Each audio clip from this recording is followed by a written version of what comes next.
अभी ये हमारे पास पेज नंबर 327 पे क्वेश्चन है 9.39।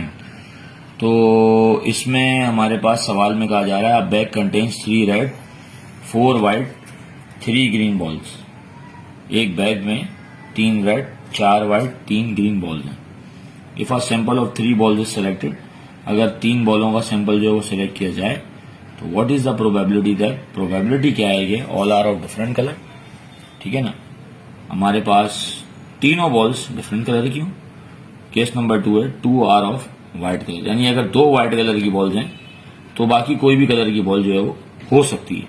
ठीक, तो इसका सर हम सोल्यूशन बनाते हैं।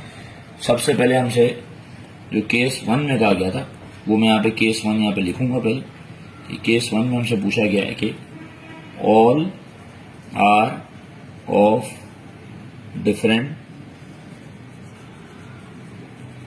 कलर्स। ठीक है ना, all balls are of different colours. तो आपने करना सबसे पहले ये कि आपने एक टेबल बना लेना जैसे साफ सुथरा काम हो जाए। आपने बताना है कि भाई रेड बॉल्स कितनी है, हमारे पास 3 रेड बॉल हैं। फिर सवाल में हमारे पास ग्रीन बॉल जो हैं वो कितनी है, सर वो 3 है। ठीक है सर, फिर उसके बाद व्हाइट बॉल्स हमारे पास कितनी है, सवाल में 4 व्हाइट बॉल्स हैं। अच्छा, अब उसने कहा कि भाई sample of 3 balls is to be selected, 3 बॉलें कुल मिला के हमें सिलेक्ट करनी है। तो उसने कहा what is the probability that, case number 1 में उसने कहा हमसे कि all are of different colour. ठीक, सारी बॉलें डिफरेंट कलर की हैं, इसका मतलब हमने 3 में से एक बॉल रेड की सिलेक्ट करनी है, 3 ग्रीन बॉल में से हमने एक बॉल जो है वो ग्रीन की सिलेक्ट कर लेनी है, और 4 जो है वो हमने व्हाइट बॉल्स में से एक बॉल जो हमने व्हाइट की सिलेक्ट कर लेनी है। तो all are of different colour, और 3 बॉल्स चाहिए थी तो तीनों अलग अलग कलर की बॉलें हमारे पास आ जाएंगी। टोटल हमारे पास है 6 और 4 10। ठीक है, टोटल हमारे पास है 10, जिसमें से हमने सेलेक्ट करनी कितनी, 3 बॉलें। तो इसके बाद फिर हम फॉर्मूले की एप्लीकेशन करेंगे।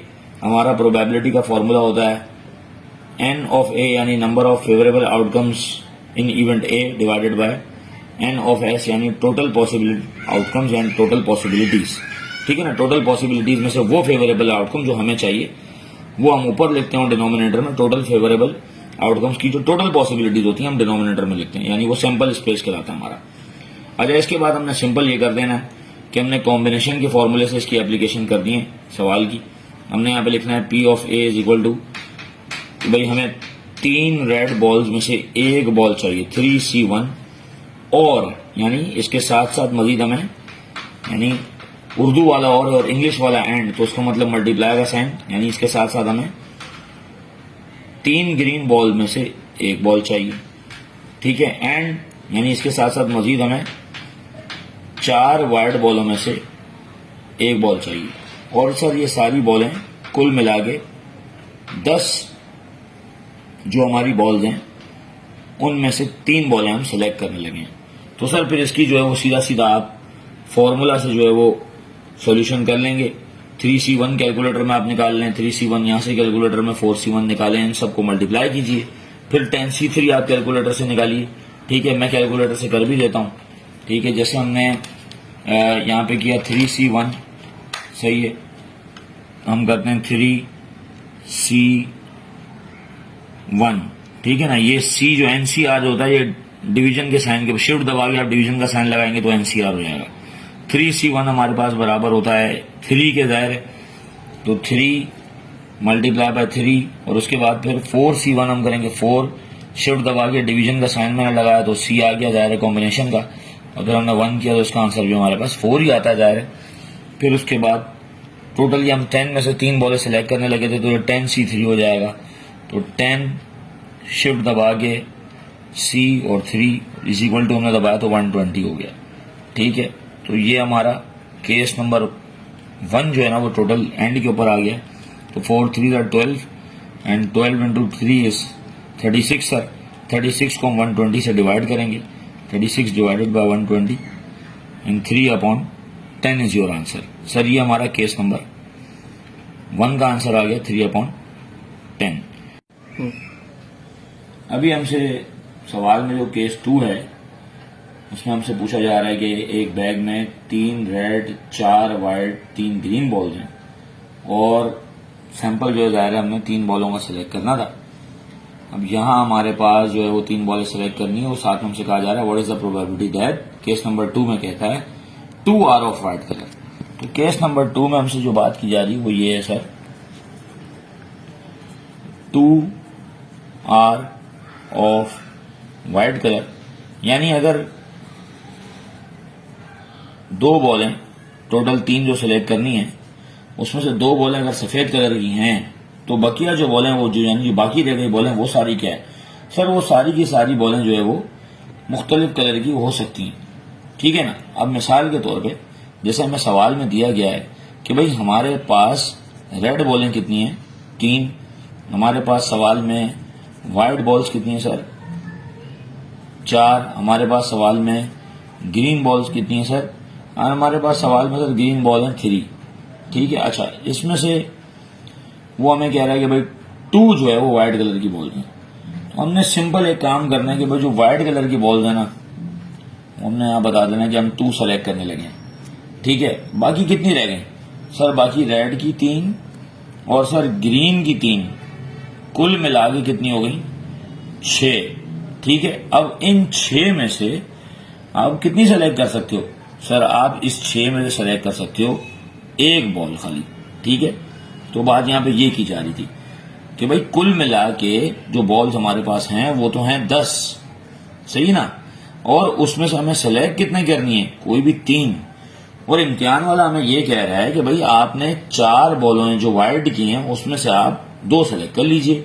टोटल कितनी सेलेक्ट करनी है, 3 सेलेक्ट करनी है। 2 व्हाइट की सेलेक्ट कर ली तो उसका मतलब क्या है, रेड की जो 3 रह गई उसमें से और ग्रीन की जो 3 रह गई उसमें से, यानी दोनों रेड की 3 और ग्रीन की 3, टोटल 6 में से आप कोई भी एक ही बॉल सेलेक्ट कर पाओगे। तो ये हमारे पास हो गया 6C1 इसका और 4C2 इसका, ठीक है। अब हम इसको उसी तरह से हमारे प्रोबेबिलिटी ऑफ ए यानी number of favourable outcomes in event A divided by number of total possible outcomes in an event S, यानी सैंपल स्पेस जो है वो हमने लिखना होता है। फिर उसके बाद हम बहुत ही सिंपल सा काम कर देंगे कि भाई हमने व्हाइट की 4 में से कोई 2 बॉलें सेलेक्ट करनी है एंड और उर्दू वाला और एंड का मतलब मल्टीप्लाई, ठीक है ना।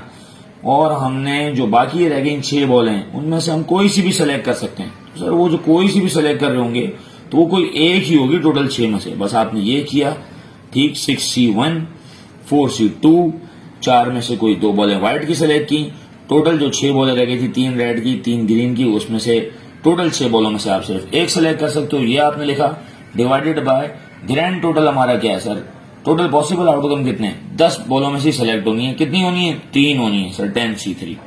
अब मैं इसको कैलकुलेटर की मदद से जो है वो सॉल्व कर दूंगा। 6C1 का तो आपको पता ही है कि आंसर 6 ही आना है, 6, ठीक है। C1 उसका आंसर 6 आया, ठीक, पहले हमने ये लिख दिया, साथ में सर 4C2 कर देंगे, 4C2 कर दिया, उसका आंसर भी 6 आया सर, 6 6 36 हो गया हमारे पास। इसके बाद हम ये करते हैं कि हम 10C3 का आंसर भी देख लेंगे। C is of combination, I believe कि आपको पता है कि कॉम्बिनेशन सिलेक्शन को कहते हैं और हम यहाँ पर सिलेक्शन ही कर रहे हैं, ठीक है ना। तो अब ये हो जाएगा सर 36/120, ठीक है। तो हम 36/120 करते हैं, इसका आंसर हमारे पास आ जाएगा 3/10 and that is your question 9.39 of ADC और BCom part 1 book, page number 327 of statistics. Thank